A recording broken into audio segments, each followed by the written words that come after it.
recording now. Perfect. So again, thank you, Kathleen, who's the founding chair of the ALC. I'm Stephanie Rodriguez. I'm a professor in the Spanish and Portuguese department and director of Lives in Translation. And today we have the privilege and honor to have Giovanni Donatelli with us, who's going to present workflows, technology, to streamline your operations. And to give you a bit of background on Giovanni, let me just pull this up here. Sorry about that. No problem. Yeah, 1 second.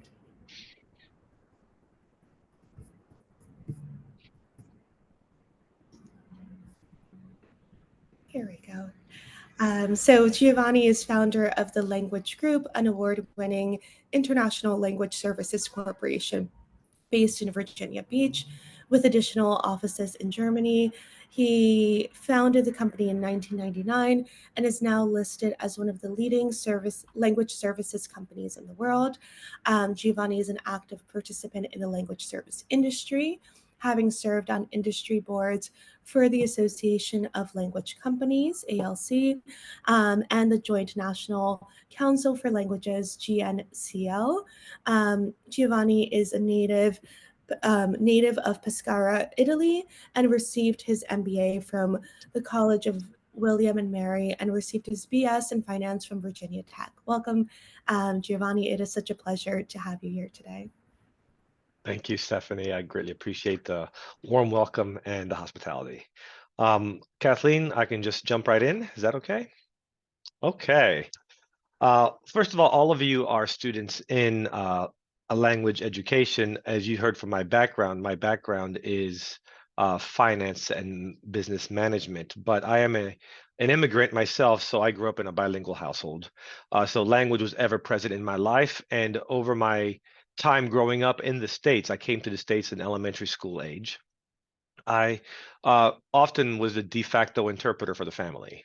I was the first to learn the language of my family, so uh, when I found the opportunity to start this company 25 years ago, actually, it spoke to me because I understood the plight of the limited English proficient person applying for food stamps or grocery shopping or going to the DMV. They couldn't understand the language, and it resonated with me. So creating a solution that helped that population was important to me. So it was a cause, and it was also a chance to start a career. So even though I may not have the language education that all of you possess, I feel like I can definitely speak to how to apply those skills in a professional setting. So with that, I'll start sharing my presentation on the screen. And by the way, I'm going to cover a lot of items, a lot of business concepts. I'm going to abbreviate them for the sake of time, but I will share this presentation with Stephanie in PDF form so she can share with all of you. So hopefully and my goal here with this presentation is that you're spending an hour with me. If you can have one or two takeaways, when I refer to a takeaway, is something that you write down and then you take an action that you wouldn't otherwise take if you did not spend this hour with me, whether it's researching a specific technology or researching a book that I suggested you read. If it's just one takeaway, then this time will have been worth it for you. So I just want to make sure you want to evaluate how you invest your time.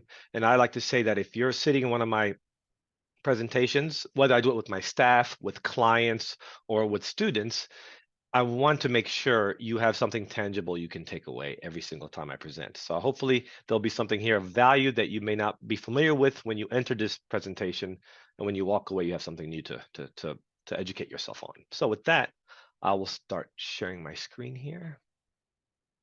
Let me know when you can all see it. Perfect. You can see it. Okay, great. Let me go back. Here we go. Okay, so Blueprint for Freelancers and Business Owners. That's what the name of this presentation is. Hosted by ALC Bridge. Well, Stephanie is actually our host, but ALC Bridge made this possible, which is a division within the Association of Language Companies that helps educate the emerging workforce about the opportunities in language services industry. So we're going to discuss four primary elements here: lean and efficient workflows, technology to streamline your operations, client communications and contracts, and then the intricacies of small business finance. Now, if I would show this bullet point to some colleagues of mine, they're like, well, you're really diving in deep into the elements of business. It's hard to address all these elements any more than a topical level in an hour's time. Some of these elements are 1 to 2 semester classes all by themselves. So please understand that we're just going to be touching on them so you're aware of the elements that you would encounter if you become a freelancer or a business owner. So I know there was a little bio read about me, but I like to always establish some credibility. So I wanted to expound on my bio a little bit. So in 2017, I was awarded Entrepreneur of the Year in our local demographic region of Southeastern Virginia, which is about a 1.5 million person population region with about 7 different cities. I was awarded Small Business Entrepreneur of the Year. Uh, and then in 2019, 2 years later, Ernst & Young, a consulting firm, has a National Entrepreneur of the Year competition. Winners like Bill Gates, Jeff Bezos were awarded this award, and I was a finalist in this award in 2019.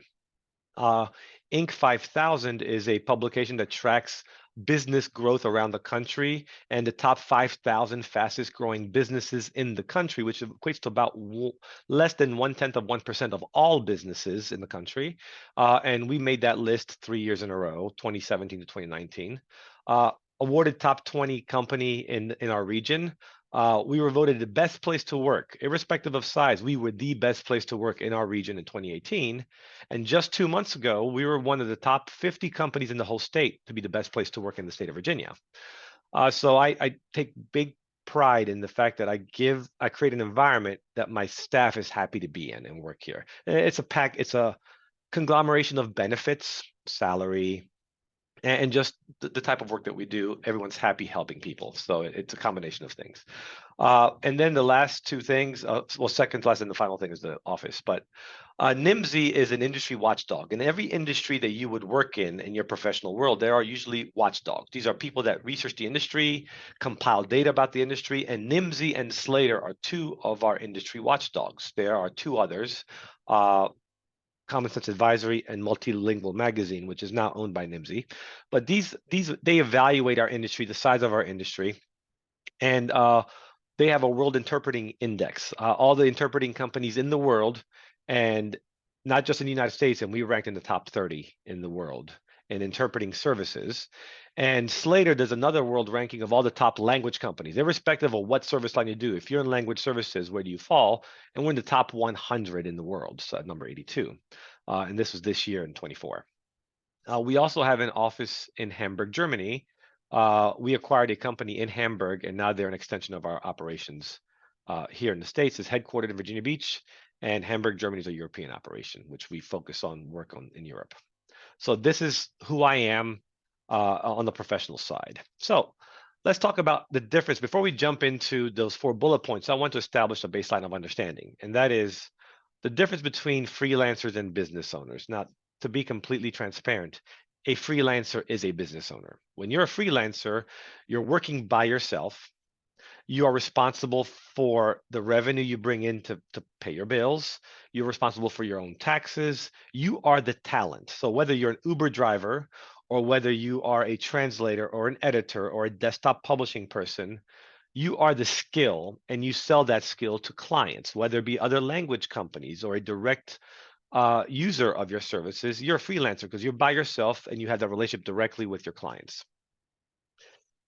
I like to say a business owner, the difference between even though a freelancer is also a business owner because you have your own little business, the difference between the two, the way I review it is a freelancer is a talent, a business owner is someone that hires talent.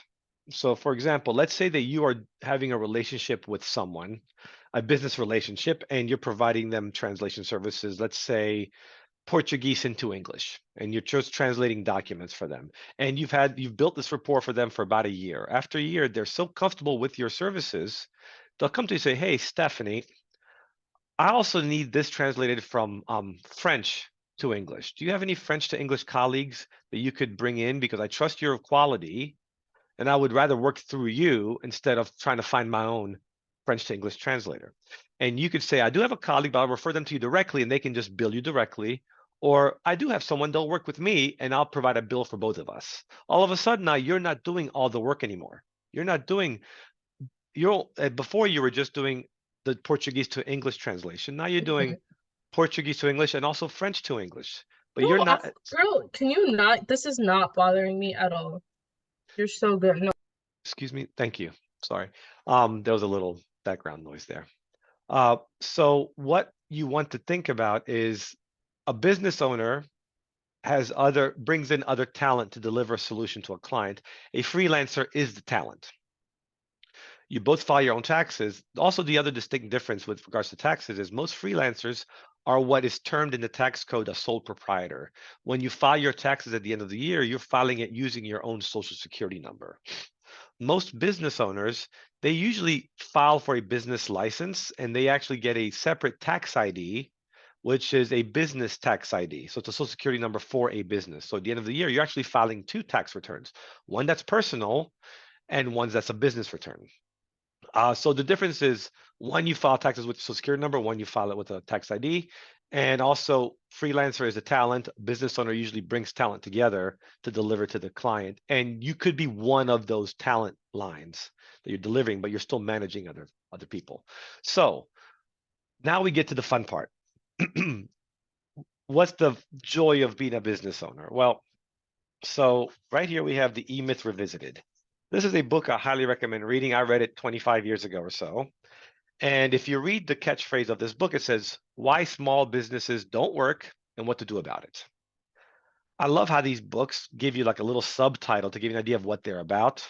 But I like to take what I read from it. Here's what I glean from it. Take something that you love, you turn it into a business, you don't love it anymore. Okay.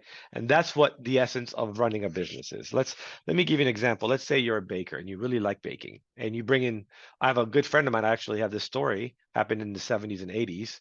She used to work for DuPont as a chemist. She used to bring in her baked goods for special occasions at the office.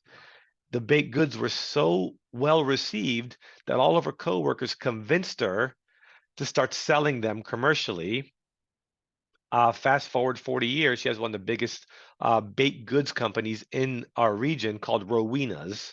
Her name was Rowena. She's passed away now, and her family is running the business.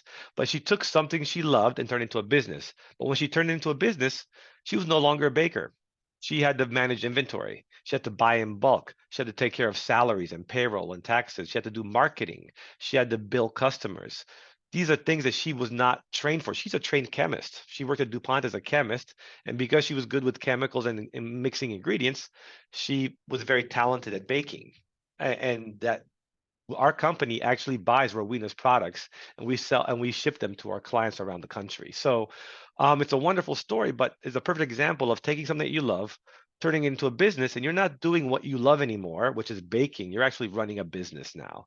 And what comes with running a business? That's what the E-Myth is about. So you take something that you love, like languages, and you start delivering language services. If you stay a freelancer, you get to work within the environment, which is your language skill. But if you become a business owner, now you're managing other linguists that you've brought together to deliver a service to a client because that client started with just one service with you. And then as the relationship built or grew, you started offering additional services. And then by de facto, you become a business owner. So I wanted to point that out, the difference between freelancers and business owners. So with that, let's just jump into the first subject, which is lean, efficient workflows.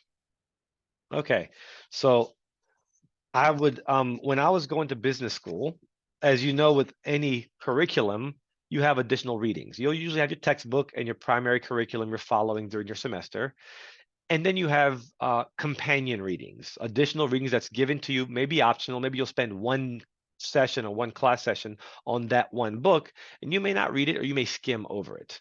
Well, in business school, that was also the case. You're giving 2 or 3 additional readings for the semester outside of your regular textbook readings per chapter and lessons. And this was operational management, OPM was the class. And this book was given us to read. And I started reading it and I was hooked. It was written in the 80s, mind you. It reads like a novel. So it's like a corny novel from the 80s, but it's all about taking a clumsy workflow and restructuring it so it's efficient. So if you were to look up what is the goal, Dr. Goldratt wrote this book in the, I think, late 70s, and it's called The Goal. Well, what is the goal? Well, the goal, I'm going to read what the book says the goal is, and I'll tell you what my translation is of that goal. The goal is to make money by increasing throughput while simultaneously reducing inventory and operational expense. That's a mouthful. So let's break it down. To make money by increasing throughput. Increasing throughput means you're doing more in the same time than you were before. So increasing throughput. So you're doing more per hour, whatever that throughput is. If you're translating right now with a pen and paper, well, all of a sudden you take translation memory software and you're translating more per hour than you were before with pen and paper. So you're increasing throughput. That's great. But while doing that, you're also reducing inventory and operational expense. How can you do more with less? That's the idea. So that's what this entire novel is about, and it's delivered to you in the form of a novel. It's about this gentleman who is a manager stuck in a job he's not happy with. He feels like he's handcuffed by his bosses with the system he has to manage, and so forth. But you start diving into the operational management piece of it, and it got very interesting, to me at least. This book spoke to me. Now, what this taught me was, if you look at that first bullet, is identify bottlenecks. This is what's important. Whatever it is that you do, whether it's let's take something as trivial as mowing the lawn. You have to start with getting dressed. Go out there and making sure there's gasoline in the lawnmower. If you have an electric lawnmower, the battery is charged. You have to find out where you want to start. If the grass is wet, where would you begin? And you map out your steps. Okay. When you do that mapping, where do you envision taking the most time? And that would be a bottleneck, because maybe you shouldn't take that long to do that. You can only identify bottlenecks when you become proficient in that skill set at that given iteration, because as you improve a bottleneck, you have a new revision and then it becomes better. So with me, I'm an operations guy. Now you can talk to other CEOs and they're more sales centric. They like to go out and talk to clients and bring in revenue. I'm more operations centric. I look at my operations and how can I make it easy and efficient for my staff to operate. So I get obsessive about processes. For example, when a customer calls us and requests a Spanish interpreter for a patient that's being seen for an MRI, they call us and they say, okay, we need an interpreter. My goal is for my client that when they call in, their time is valuable. How much time would it take them to have a conversation with my staff to collect all the data we need so then we can then provide this interpreter at a designated point in time and place? And we have it down to 4.5 minutes, less than 4.5 minutes. The client is not rushed. We ask them questions very calmly, but because everything is organized in our scheduling software, which I've been revising for 10 years, now the client's experience is, well, I call in 4 minutes later, I'm done, I don't have to worry about it anymore. So you're minimizing your client's time spent on this task. And of course, once that's done, you have to look internally and see where the bottlenecks are in making sure that interpreter can indeed appear on site with a minimal amount of effort to do this. So how quickly can a staff member do this, execute this task? What are they doing? And slowly improving the bottlenecks that I see would take longer. So this book taught me to look for bottlenecks. So whatever it is that you do, you have to first map it out. And when you map it out step by step, it sounds elementary, but you do that. Turn on your computer. Well, if it takes 20 minutes for your computer to turn on, maybe you need a new computer. That's a bottleneck because you're waiting forever for your computer to load up. These are little things that would help you identify a bottleneck to help you be more efficient. So when it comes to lean, efficient workflows, you always want to become an expert in whatever it is you do. So once you enter the marketplace and you start offering your services and you start becoming efficient or proficient with that service that you offer, take a minute, step back and say, why do I feel like I'm overbooked and stressed out? Why do I feel overwhelmed? Well, quite possibly you may have a bottleneck in your operation. Where is that bottleneck? And you have to identify it. So this takes time to be comfortable identifying bottlenecks, but it only comes with repetition and knowing your process as it's stated before you start making changes to it. So I wanted you to think about it. So the thing to walk away from here is read this book if you're interested in operational efficiency, and it's to identify bottlenecks. That's the whole point. That's an elite efficient workflow. Now, I'm assuming you're going to have questions throughout this. Please write your questions down. We do have a Q&A session at the end that I'll happily address. So we'll go into technology to streamline your operations. Now, this is a fun slide here. My goal with this slide is to give you information that you can then research yourself. So you want to increase the way I view technology. And for 25 years, I've been given this comment by non-industry experts. People outside the industry come in and is like, hey, Giovanni, you know you're going to be replaced by computers eventually. Google Translate can do this for you. Well, I remember when Google Translate was first introduced to the marketplace, I myself and my colleague Doug Strock, who Kathleen knows very well, we were running the ALC conference that year in Miami, Florida, and we invited the executives of Google Translate to come talk to us to explain to us what they built and how they're not going to put us out of business. I was curious because my clients think I'm going to be put out of business by Google Translate. And once they presented to us, we were given a better understanding of Google's idea of what their purpose was and how it did not conflict with what we were delivering to our clients. Not going to get to the details of that, but the idea was people are telling me I'm going to be replaced by technology. Well, let's find out what's the technology's purpose. Let's get them involved here. What their idea of what their purpose is and how could it be used? Well, today it's AI. Well, as Stephanie may have already mentioned this to you, the language industry has been using AI-based tools for at least 10 years now. So it's not that new to us as it may be to other people discovering AI and how it's applied to them.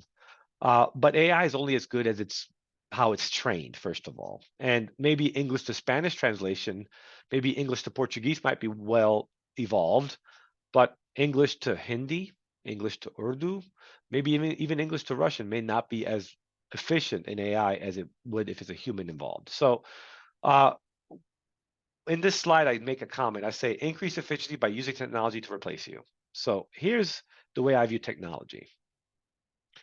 The human mind is the most powerful computer in the world. Translation almost always needs to be human assisted to some degree or human evaluated. But you don't have to do the heavy lifting all the time. You can use technology to do some of the lifting, and then you go in to validate the translation. So, 20 years ago, we had this round number. Can a translator translate 2,000 words a day? Well, nowadays it can translate 4 to 5,000 because translation memory tools, AI does a lot of the initial translations, and you become a editor, a proofreader to make sure everything is accurate, and then you clean up the text. Then you retrain the translation memory tool, you retrain the AI with your work. But at the end of the day, the liability if something goes wrong is not the technology's fault, it's your fault. So in the US, liability is a very big topic of conversation. Who's responsible if a translation is bad? It's always going to be a human being or an entity, a company that validates the translation. So in this instance, you want technology to do as much of the work for you as possible so you become valuable. One, because you know the technologies that you're using better than anyone else. And two, you know how to use it to deliver a product to a client at a cheaper rate, yet you still cover your expenses. So you increase your throughput. You can do more in one day with technology. So what I have here on this page is the NIMSY Language Technology Atlas. You can pull it up yourself online and you can see this image. You can zoom in. There are over 800 pieces of software on here. No one will be an expert in all 800 ever. You might be an expert in half a dozen. But what we've done, what NIMSY has done, is taking the technology and broken it down in different categories. So you have these different colored boxes, and within each box, you have subcategories. But the primary boxes are translation management systems, audio-visual translations, interpreting systems, both interpreting and management of interpreting, translation business management systems, the CRMs based, quality management for quality control, machine translation systems, the actual machines doing the work, speech recognition systems. A lot of times you listen to an audio, it transcribes automatically, and then you translate it, and then you edit it. So speech recognition technology, and then multilingual content generators.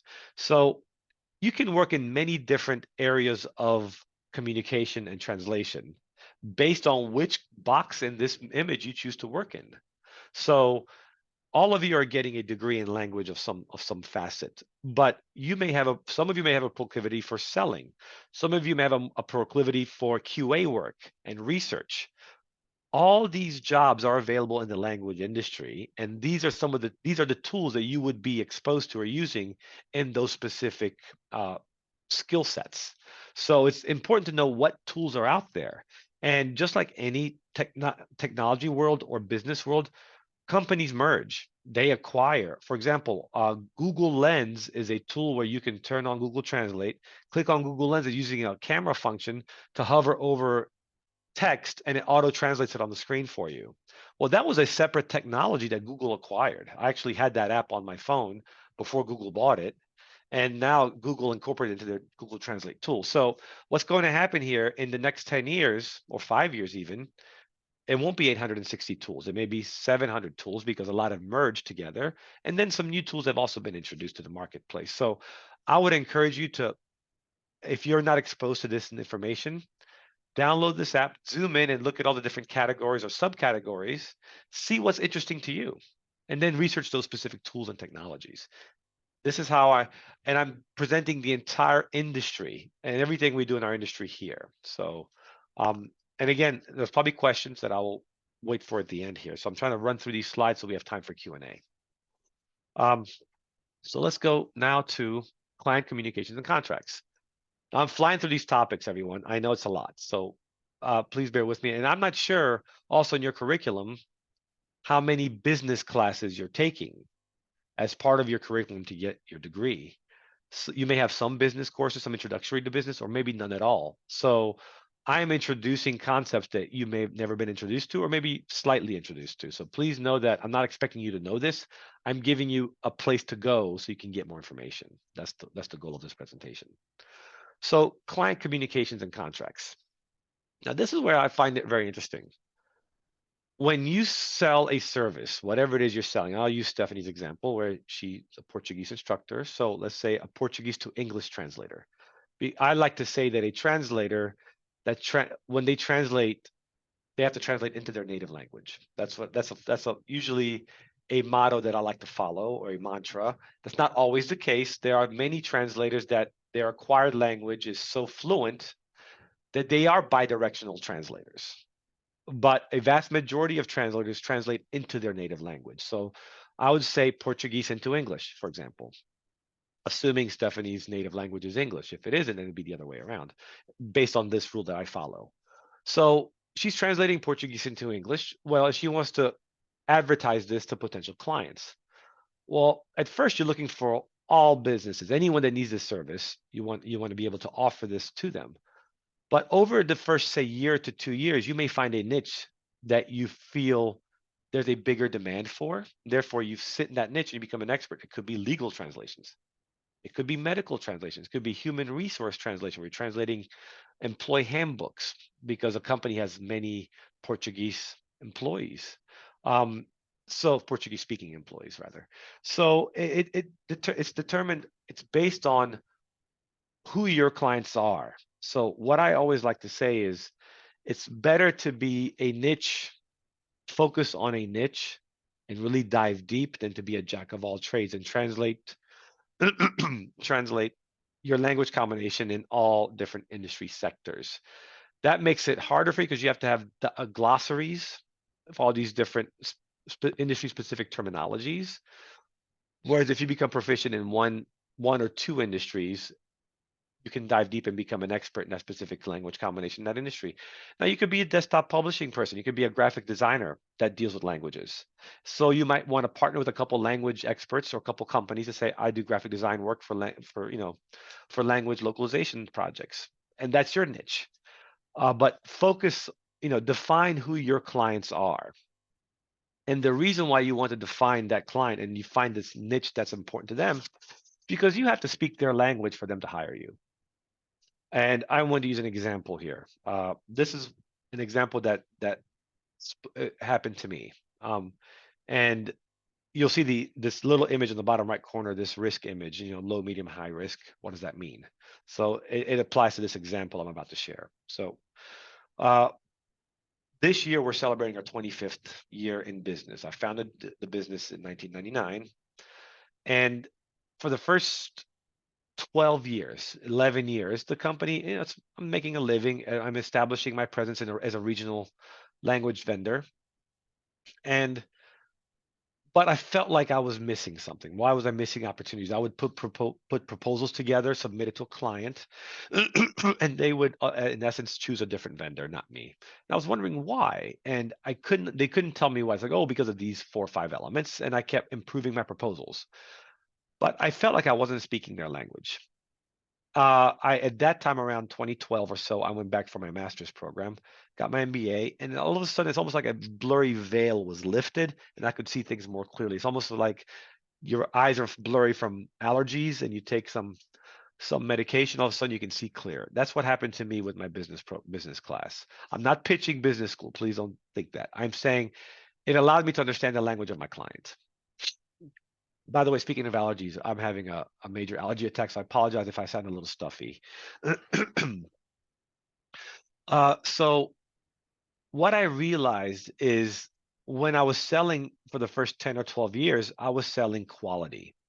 I was selling thoroughness.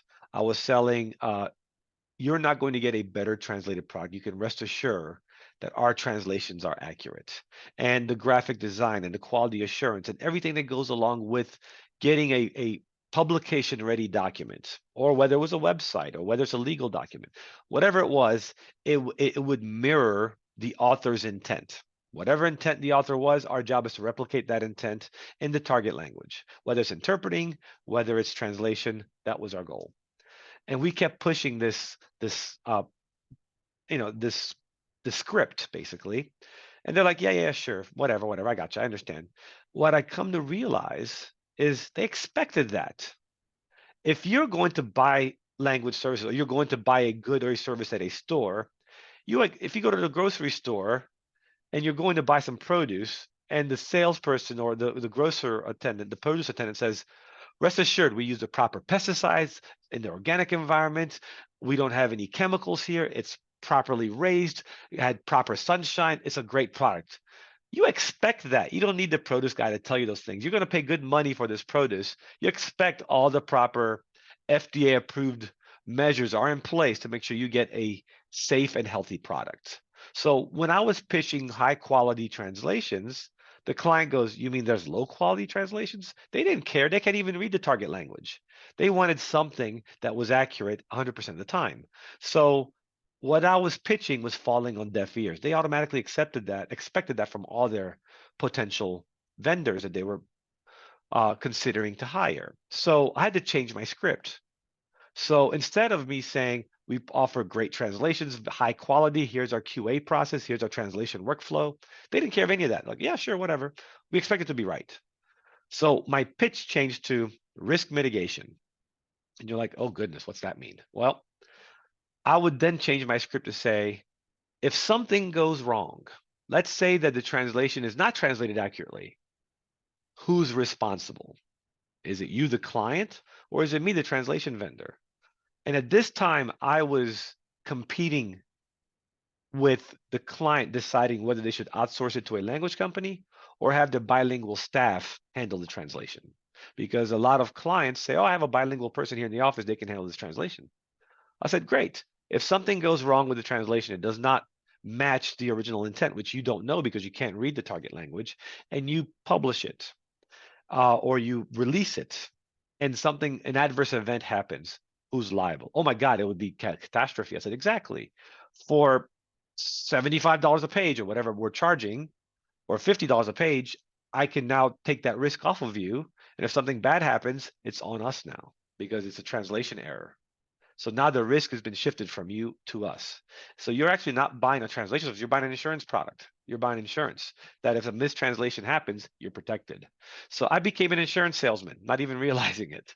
And I'm telling my clients, you want the risk to be on the language vendor. For example, I don't know if you teach the Intoxicado case study on misinterpreting. I think it was in the early to mid 80s when that case happened. But bottom line, the family received a large lump of money. The poor child ended up being paralyzed because the doctor thought they could understand what the family was saying and did toxicology tests as opposed to other panels of tests that identified a different issue, not a toxicology issue.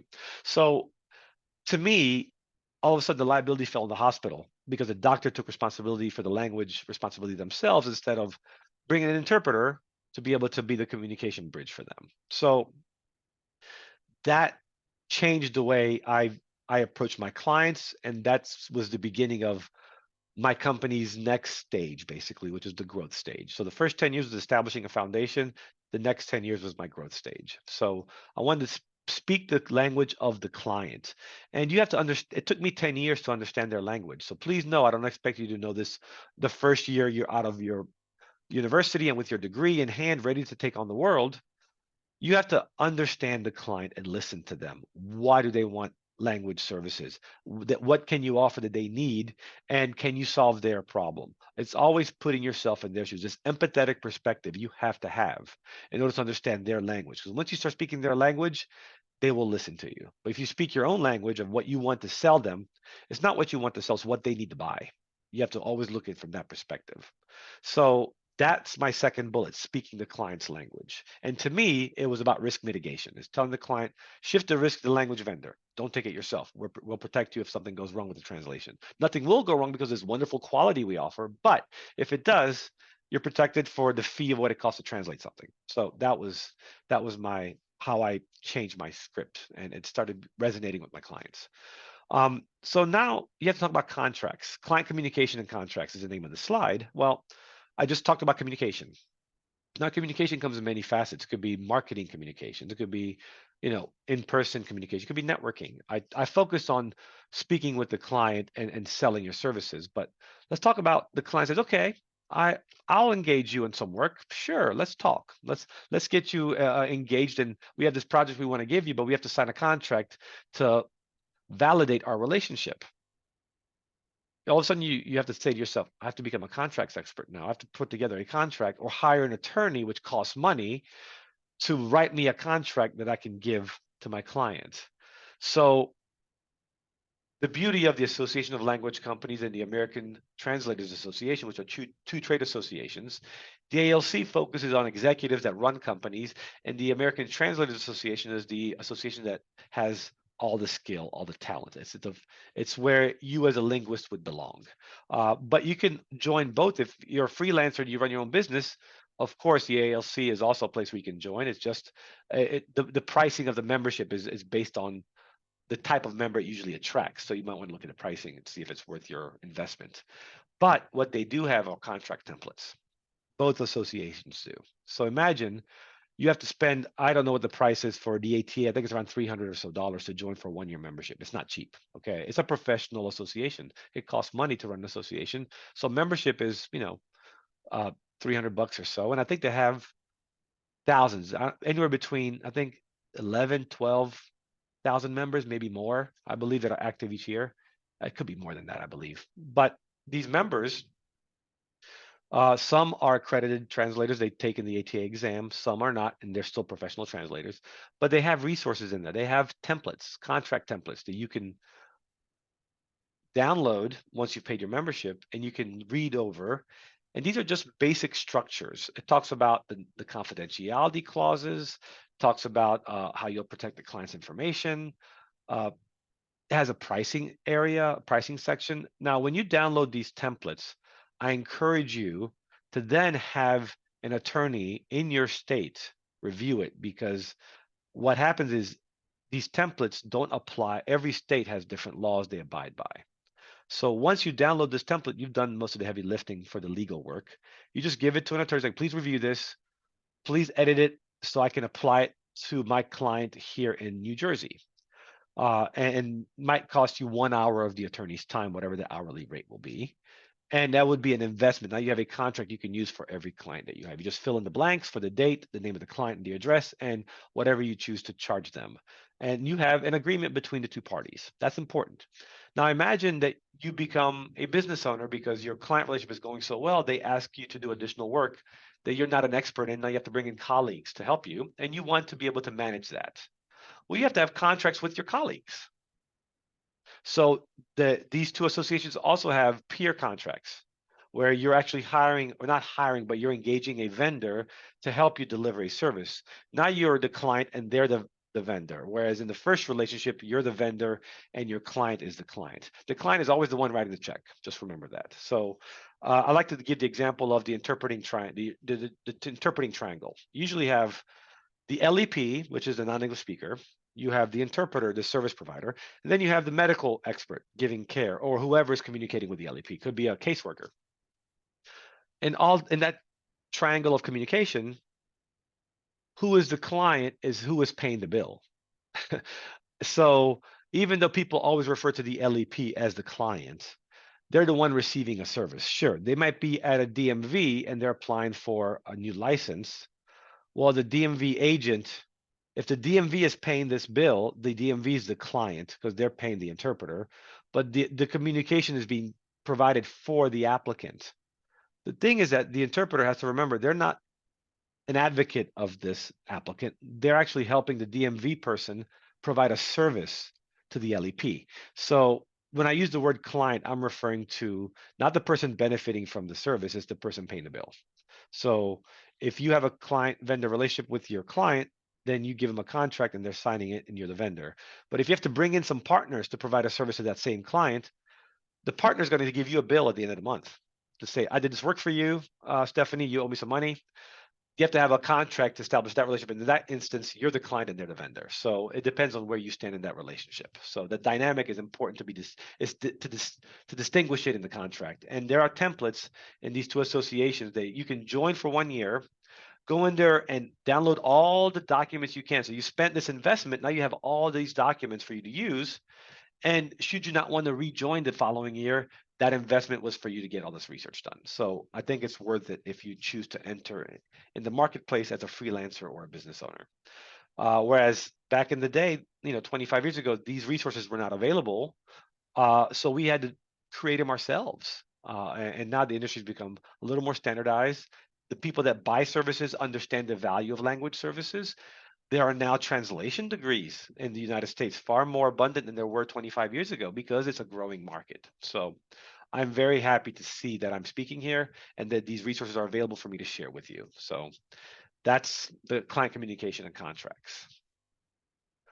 And now let's have some fun with small business finance. Now I know we're getting close on time, so I'll be quick here.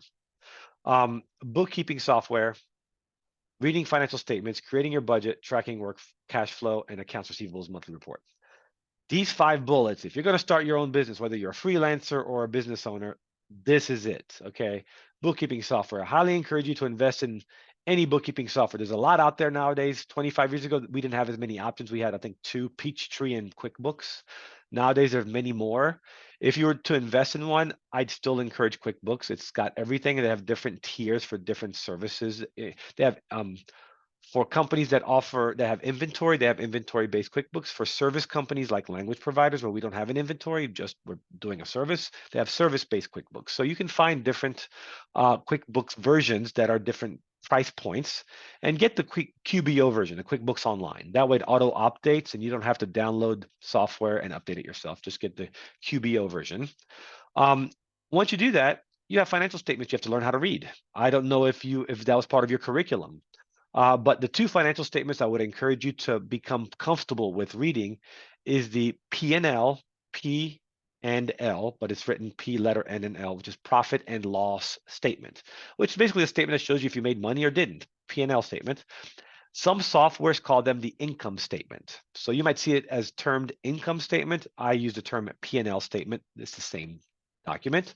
And then the balance sheet. The balance sheet is your assets, your liabilities, and any equity that you may have. So those are the 2 documents, profit and loss statement or income statement and balance sheet.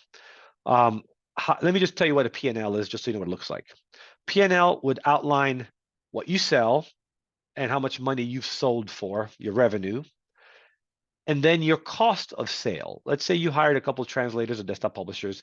That's the cost of sale. So you may sell $10,000 in your first year worth of businesses, and you had to pay fellow translators and interpreters and quality assurance people, anybody that's associated to those sales. The cost to deliver those sales is your first line of expenses. It's called the cost of sale expense. And then it gives you the money left over.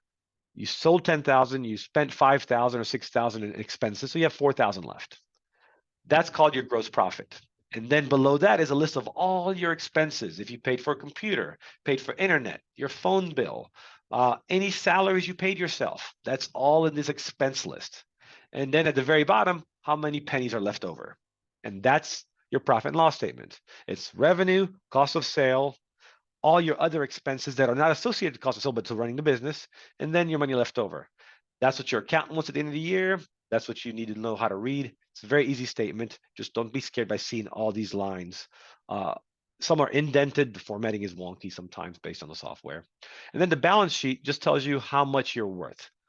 It has on the left side is assets, how much you've sold, how much cash you have in the bank account, things like that. On the right side, and if you have any equipment, like your computer, for example, your desk, the value of those things. And then on the right side is your liabilities, how much you owe, and whether it's a debt or whether you owe a fellow translator that you hired for a project or an interpreter or colleague for a project is on the right side. And then your equity, any value to the company. That's like the difference between your liabilities and your assets is your equity. So that's not as important. That's mainly important if you want to get a loan. You have to have your balance sheet to show it to the bank. But otherwise, those are two primary documents you need to know. Creating a budget. I want to just mention this. I know we're getting tight on time. A budget is important for you to know what your operations will look like. And the reason why I encourage people creating a budget is because let's say you say, oh, I want to buy some advertising. It's going to cost $500 a month to do this in Facebook advertising or social media advertising. Well, what's your potential return on that? Well, if you enter it in a budget, it could auto-populate your expenses, tell you how much money you have left over, whether it's good or not, and how much potential revenue you might expect to see from it. So how do you build a budget? It's really simple. And I don't want to insult anyone's intelligence if you know this, but I'd like to give these little tips because it works for me. Open up Microsoft Excel. And when you hit new for a new file and it opens up the new file window, like a third of the way down, you'll see templates with a search bar there. Type in budget templates, and it'll give you all these pre-programmed budget templates, personal budget, household budget, business budget, any type of budget you can imagine, and you just download one of them and you have this beautiful template. Once you have that budget, download a P&L from your bookkeeping software and not just enter that data into your budget. All of a sudden now, whenever you want to play with an investment, like I want to invest in advertising, or I want to buy a new piece of software, or I want to bring in a colleague to work with me, how much their salary will be, you can enter that in your budget and it just auto calculates everything. You can see how it affects the bottom line. I used to do it with graph paper. I had a budget with graph paper because it was before I could do spreadsheets. So I would recommend downloading a budget template off of Excel. Also do that for your household budget. I do that as well. It's helpful to just keep track of how you manage your life. So that's an Excel. Tracking cash flow. It's allowing you to know how much money comes in each month, how much money goes out each month, and when those bills come due. So the bookkeeping software does have a cash flow statement, but some bills have to be paid early in the month, some later in the month. So it allows you to know when you have cash in the bank. When you send a customer a bill, they're going to pay you 30 days from now. They're not going to pay you right away. So you have to find a way to keep yourself alive for 30 days till that customer pays you. And if they don't pay you within 30 days, you have to call them and say, well, you owe me some money. Can you please write a check because I've done work for you more than 30 days ago? And that's that last bullet, accounts receivables monthly report. You download that report and it tells you who owes you what. In our industry, most people don't get paid within 30 days of when they do their job. So you have to work a month or two before you start seeing money coming in, because you work the first month and you don't get paid that first month because you start giving customers a bill. And that second month, you start seeing checks slowly coming in because they pay you 30 days after you did the work. So you need to be aware of that. And this receivables report allows you to know who owes you what, when, and how much overdue they are. So you can just spend a couple of hours a week, 1-2 hours, calling clients or emailing them saying, you owe me some money. Do you mind reviewing if you've entered this invoice into your bookkeeping software so you can pay me? And it's a very antiseptic conversation. No one's insulted. A lot of people forget to enter your bill. It's not a personal insult that they didn't pay you. They just forgot. And it happens to me all the time. I'm sure Kathleen, when she ran her business, we had a monthly meeting going through who owes us money, because last thing the customer wants is you to cut off service. They need your service. So they like the relationship. They just forget to sometimes write a check. So these are very basic things that you automatically think everyone does, but they don't. So I'm giving you some ideas of how to track all that. And I flew through a lot here, but I wanted to thank you for your time because I I enjoy sharing this information. As you can tell, I'm really animated about it. But hopefully it resonates with some of you and you have some takeaways from this. So with that, I'll pass it back. Before I let the students come in, I just want to say yes, yes, yes. I think the biggest shock to me was when I had to go to the bank, my community bank, to ask, for my first loan. I had to explain, I've got clients that some of them, it's the United States government, don't pay until 45 days after we've done the work. So I need your help, Mr. Banker, to cover this flow. And he's going, yeah, you sure do. Let's do business. But I didn't know I was going to have to do that. I just thought, well, I do the work, I get paid, I pay the people, it's all wonderful. So thank you so much for this very, very rapid, but very deep and inclusive blueprints for freelancers and business owners. And without further ado, Stephanie, let's open up the mics to the students. Absolutely. Thank you. I'm echoing what Kathleen said there. This was, I feel it was a semester worth of content in an hour. Yes. So thank you. I know the students will certainly have many takeaways from this as you wanted. But yeah, I took some notes down as well. And it's just funny how I say to the students, there's so much that in this field you will experience and you feel that you're the first one experiencing it. And then you just start chatting to Giovanni or Kathleen and realize, no, this is something we all have gone through or may go through at some point. So it does give a bit of solace there. So thank you, Giovanni, so very much. But yes, I want to hear from the students. Any questions, any feedback? What are your thoughts? While you're thinking, oh, go ahead, Ingrid. Hey guys, first of all, I just want to say thank you for bringing all this information forth. I know it was very beneficial, at least to me. I come from a family where like both my parents, like, they have started businesses. And to me myself, like it's kind of, I have a greater difficulty like starting up a business myself. But I think the steps that you broke down, they were very like self-explanatory and easy, like to just like keep on track on and like just give like a direction. Okay, like this is what I have to do step by step. Um, and I just wanted to shed light on a specific part where you said, um, it was the client communication and contracts where you had like the three bullet points where like first one was like define who your clients are. And I think that's so important. But when it comes to, I would say like, for an example, in a business that you want it to be international, like for an example, I have family in Brazil and I have friends here in the US. How would you go about communicating with two businesses that are from different cultural backgrounds and also different economy, like even the economy background is different in that aspect? So this is where the word international, I want to target that first before I jump into how to communicate with multicultural communication where you communicate from one country to another. So what I've learned, first of all, being in the language services market already makes you an international business. Let's be clear on that, because the language group started in a small part of the state of Virginia, and we were providing translation and interpreting services. But sometimes I didn't have the translators were located around the world. They weren't located in the States. So by virtue of hiring them for this project, we're become international because I'm dealing with someone across a border to deliver a service to a client here in the States. So what you're suggesting in your example is that you might have a client in Brazil and you have also clients here in the States, and how do you communicate the two? Well, one thing I've learned, because right now, after 25 years of business, I now officially have a presence and an office in another country. And how does that resonate? So to speak to that, I would say most clients like to speak to their own. What I mean by that is if you're in the US and you're talking to a client that might buy your services in the US, you want to let them know you're in the US too. That way they feel comfortable with you, but you have a history and a background and resources in Brazil. Okay. When you go to Brazil and talk to clients in Brazil, you got to let them know you have a presence in Brazil and resources and resources in Brazil. So even though you're jumping the border yourself by talking to potential clients, you have to talk in their language, and their language is their nationality.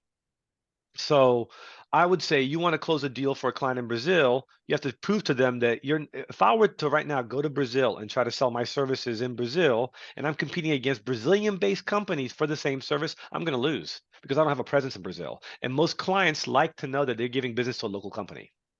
So when I say local, I mean country-based company.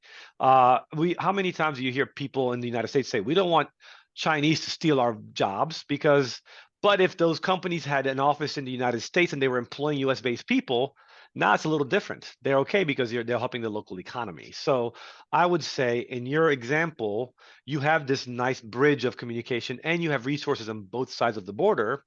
I would encourage creating a marketing plan to target possible clients in the US, and you sell to them. Now you might use resources in Brazil for the delivery of the service, and that's fine. But then you have to file taxes in the US because you made money in the US. But then if you go to Brazil and you start selling to clients in Brazil and they like you because you're in Brazil, you're using resources either in Brazil or in the US, it doesn't matter. Then you got to file taxes in Brazil because you made money in Brazil. So now you're doubling your responsibilities, basically, and doubling your tax exposure. Myself, I have to file taxes here in the States, but I also have to file taxes in Germany because we have a business in Germany. So we have different set of laws there that you have to abide by. You have to hire accountants there. So it becomes much more, I won't say complex, you just have to follow the steps. But it's hard to say, oh, I'm an American-based company, I'm going to sell to Brazilians. Well, they're going to probably not buy from you unless you have a presence, a small office, an address, something in Brazil. Then they'll buy from you. So you can get a PO box down there. That's a good start. But the culture to me, when it comes to a company buying your services, if they're spending money, they would like to know they're spending it to a vendor that's in country. I've seen that to be the issue. So Right. hopefully that Thank answered your you. question. No, yes, it does. Thank you so much. I appreciate it.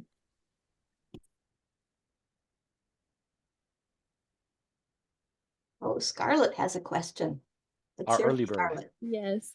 Thank you so much for all the information that you shared with us, Giovanni. I really appreciate it. And I know that most of us as undergraduate students, we plan on following this career path while we also go to graduate school. So I found myself battling with deciding if I want to be an entrepreneur myself or if I want to sign with an agency. And I wanted to know, like, what would you advise us to follow in order to gain experience in this language industry? Great question, Scarlett. Actually, it's the advice I gave myself, and it proved well. So it could be any profession. To be an entrepreneur, I highly encourage you to go work somewhere that does what you want to do. If you want to be entrepreneur and own your own car dealership, I suggest you go work at one first, okay, before you start opening the doors yourself. And when you work at this company, so in your case, you're battling with the idea of being an entrepreneur. And we live in the United States. It's the country of opportunity. So entrepreneurialism is fostered and encouraged, but it's not easy. And that's why only 2% of all businesses survive 2 years in business. So understand that 9 out of 10 businesses fail the first year, and of the 10% that remain after the first year, 9 out of 10 fail within the next year. So only 1 to 2% survive the first 2 years anyway. So in order to increase your chances of survival beyond the first 2 years of entrepreneurialism, I would recommend you work somewhere, whatever it is you want profession. If you want to work in the language services market, which is why everyone's here, you find yourself a way to work with a language company. There are a lot of job opportunities out there. There are going to be more job postings on the ALC Bridge website, hopefully soon. And it's all, you can be a freelance linguist working for them. You can try to apply for a job in-house. I want you to be aware though, that when you work for a language company, inside the company walls is where all the business elements are being managed. It's the scheduling, the project management, the accounting, bookkeeping, sales. It's all the general business elements that every business needs to have in place. So being an entrepreneur, if you want to be a linguist entrepreneur and become, provide language services, I would suggest joining the ATA, understanding how freelancers offer their language services, but you can also be a part-time language services expert inside a company. They might need a full-time or part-time linguist to do editing, QA, or we have QA people in our office that just are listening to interpreting encounters every day and seeing where errors are, evaluating the interpreters. So, and you have to have the language skills for that. So there are many of opportunities, but I highly encourage working for a company first, hands down, 2 to 3 years. Kathleen? And Gio, if I could just add, the ALC Bridge, the ALC Bridge offers internships, or at least accessibility internships. So perhaps you could get an internship while you're still studying, while you're still thinking. And we're really trying to, to promote both with our language companies, as well as with you students, to think about that as an option as well to get you launched. Thank you, Kathleen. We have a successful internship program here at the company as well. I would say that you don't know yourself yet right now at this age and stage in your life. And if you were to work for a company for 2 years or so out of graduation, you might realize things that you like to do and not like to do that you may not be aware of today. And that might help guide and speak to your professional direction after that. You might say, you know what, entrepreneurialism is scary after all. I don't want to go into it. I'm happy with doing what I'm doing here. We all enter entrepreneurialism our own way in our own unique paths. But I think knowing as much as you can about your profession and working at a company, and knowing about all the different departments, not just the one thing you're entering the company to do, I think would serve you well 2 and 3 years in. So absolutely, I would suggest working for somewhere. Thank you, Giovanni and Kathleen, for your answers. I will definitely be following your advice. Great. Wonderful. We're past time, Stephanie. These kids Yes, we have are. places to go. If there are any final questions, please let me know. I'm also happy to, you can email them to me. I will see the students on Monday. You can ask me in person. And if I certainly can't answer it, I can reach out to Giovanni or to Kathleen to answer. I will share the PowerPoint that Giovanni has posted, and any other resources that were tagged throughout the PowerPoint. I'll share those with the students as well. Excellent. Terrific. And just send the recording when you've got it, and we will make it uploaded. Certainly. Thank you so very much to Giovanni for sharing your expertise. This truly was like remarkable. I hope we can do something like this every single semester. So Yes. yay. And to the students, thank you for your questions. Thank you for your attendance. And I look forward to continuing this conversation in person. Kathleen, thank you, as always. And I wanted to do, because it was very sweet the last time we did a series, if anyone who is here would like to turn on their cameras and we can do a little group shot together, pretend we're together in person. I'm so impressed that nobody has